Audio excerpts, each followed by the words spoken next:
This is Tim Bryce with my column titled, What's Behind Political Branding? The father of American political branding was Joseph Goebbels, Reich Minister of Propaganda for the Nazis during World War II. Perhaps his best-known quote regarding propaganda was, quote, "If you tell a lie big enough and keep repeating it, people will eventually come to believe it," end quote. Goebbels understood the power of communications and went to great lengths to choreograph the speeches of Adolf Hitler, including the venue, music, surrounding visual symbols, and the use of radio. He was a pioneer, and we are still feeling his influence years later in the midst of the 21st century. As both the Democrats and Republicans know, elections are no longer about positions or policies. It's about branding of the candidates to create indelible impressions in the minds of the people. Like Goebbels, American politicians have learned people can be conditioned to react to words and images much like Pavlov's dog. The intent of both parties is to assassinate the character of their opponent. For example, in the 2016 presidential election, the Democrats have branded Mr. Trump a racist, sexist, xenophobic demagogue who does not possess the temperament to be president. Ask any loyal Democrat to describe Trump, and these adjectives will flow from their mouth instantly, even if they do not understand their meaning. Most do not know Trump's policies, positions, or what he accomplished in his lifetime, only what they are told to parrot. Likewise, the Republicans brand Mrs. Clinton as corrupt, incompetent, unaccomplished, the third term of the Obama administration, and someone who cannot be trusted.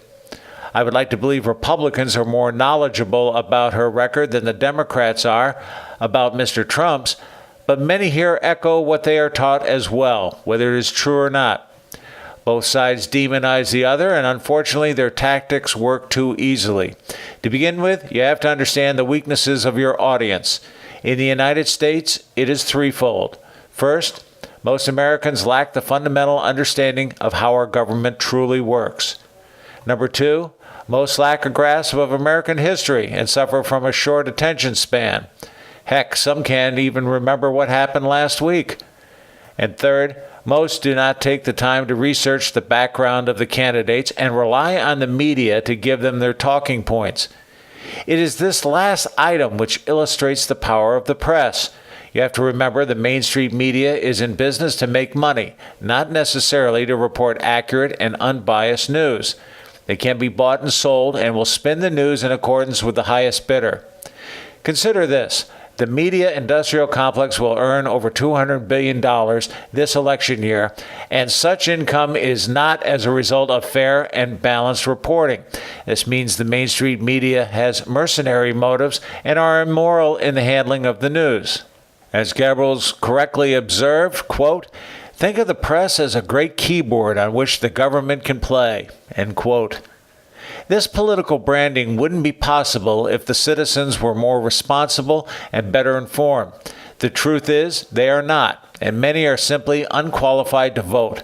For example, in the early days of this country, only landowners were allowed to vote in elections because they were considered responsible citizens, not shiftless rabble. Obviously, this changed over the years so that any Tom, Dick, or Mary can vote regardless how responsible they are as citizens. As American history and civics disappear from our classrooms, the media and their masters will tighten their control over the American public.